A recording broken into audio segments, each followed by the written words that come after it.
Hello, I'm Janine Turner, founder of Constituting America. Welcome to our annual academic study entitled History Holds the Key to the Future, or as Shakespeare said, the past is prologue. This year's study is entitled The Genius of America, A Journey into Our Republic, a study on Alexis De Tocqueville's Democracy in America. The adventure took the traveling duo as far west as Saginaw, Michigan. Almost crude and rugged, and at times impossible roads, untamed wilderness, and bad weather, sometimes requiring Indian guides. Michael Johnson. This essay is based off the readings The American's Philosophical Method and The Principal Source of Beliefs Among Democratic Nations, Volume 2, Part 1, Chapters 1 through 2, pages 403 through 410. This essay is entitled Democracy in America, What We Learned from a French Aristocrat Long Ago, by Michael S. Johnson. Quote, I think there is no country in the civilized world where they are less occupied with philosophy than the United States, end quote. Alexis De Tocqueville, Volume 2, Chapter 1, Democracy in America. Alexis de Tocqueville, the son of a French aristocracy, journeyed to America at the ripe old age of 25, originally to assess its prison system that was considered a new progressive approach to criminal justice. His real interest, however, was in America itself, the birth of the new republic, how it was faring, and what distinguished it from the events in European nations. A man of frail voice, fragile body, but clearly of expansive mind and taste for adventure, traveled to America with Gustave de Beaumont, described as his best friend, who he met at the court of law at Versailles. That's where he also met his future wife, Mary Motley. The French political scientist, sociologist, and historian, and his friend Beaumont stayed in America for 6 months on their first visit in 1834 and 4 months on their second a year later.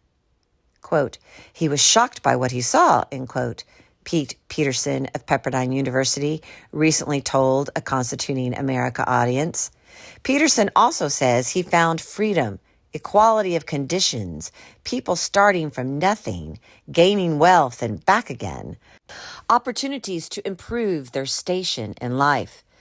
De Tocqueville, he said, was impressed by American individualism, but also by the sense of good that comes from collective enterprise.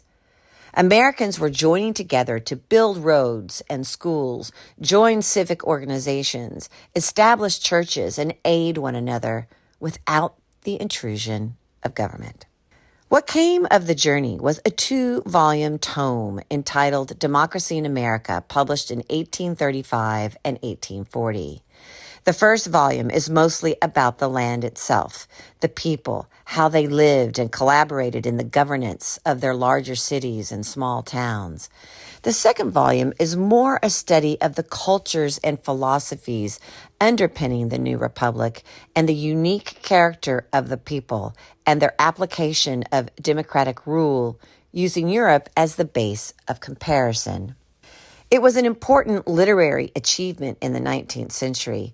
More than another century later, it is considered a masterful, panoramic view of the new nation, its culture, social order, and its people.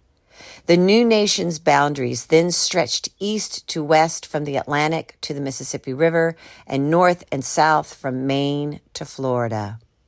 The adventure took the traveling duo as far west as Saginaw, Michigan, along crude and rugged, at times impassable roads, untamed wilderness, and bad weather, sometimes requiring Indian guides. American settlers were still carving a new life out of the wilderness. They were taken by the dichotomy of eastern cities and western wilderness. They had similar observations, first exploring the northern states and later crisscrossing the rural South, where they were disturbed by slavery. De Tocqueville's observations of political life are especially poignant. The colonists who planted the seeds of democracy had rare and expansive opportunities to experiment with forms of government and social order without the baggage of old world Europe's deeply embedded caste systems, dogmatic religious orthodoxy, and staid and constrictive family traditions. The Founding Fathers borrowed a good deal from Europe's period of enlightenment in the 17th and 18th centuries, and as de Tocqueville observed, brought the new ideas of Voltaire, John Locke, John Stuart Mill, and other philosophers to the drawing table as they formed their own philosophy for establishing the new nation. Yet de Tocqueville said what he discovered to his surprise 60 years after the founding was little preoccupation with philosophy. Let him explain. Quote, "The Americans have no philosophical school of their own, and they worry very little about all those that divide Europe. They hardly know their names. It is easy to see, nevertheless, that almost all of the inhabitants of the United States direct their minds on the same manner and conduct them by the same rules. That is to say, they possess a certain philosophic method, whose rules they have never taken the trouble to define. They take traditions only as information and current facts only as a useful study for doing otherwise and better. To seek the reason for things by themselves and in themselves alone, to strive for a result without letting themselves be chained to the means, these are the principal features that characterize what I shall call the philosophic method of the Americans." End quote. What de Tocqueville found in America was a system of governance founded on the principles enunciated in the Declaration of Independence and the virtues of individualism, egalitarianism, secularism, laissez-faire, and populism. He saw those precepts manifested in limited representative government, civil liberties, the protection of individual rights, general ownership of property, and what he called, quote, self-interest rightly understood, end quote. Self-interest is not selfishness, according to de Tocqueville. His references indicate that individuals exercising reason can determine what is in their best interest when dedicated by virtue, and that rightly understood, self-interest encompasses the good one can do for another and the binding good that comes from social interaction, charity, fellowship, and mutual security. Virtues, he cautioned, can be turned into vices if abused and misapplied.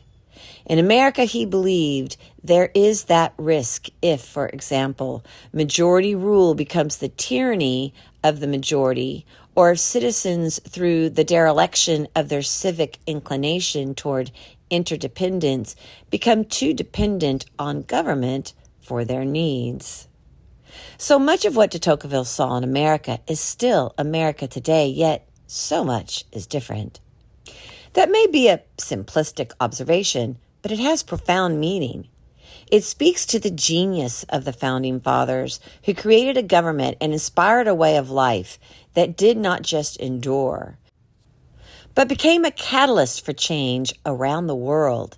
It was an experiment that has never stopped being experimental, always changing, always unleashing more of the promise of the people who have the freedom to pursue their self-interest rightly understood.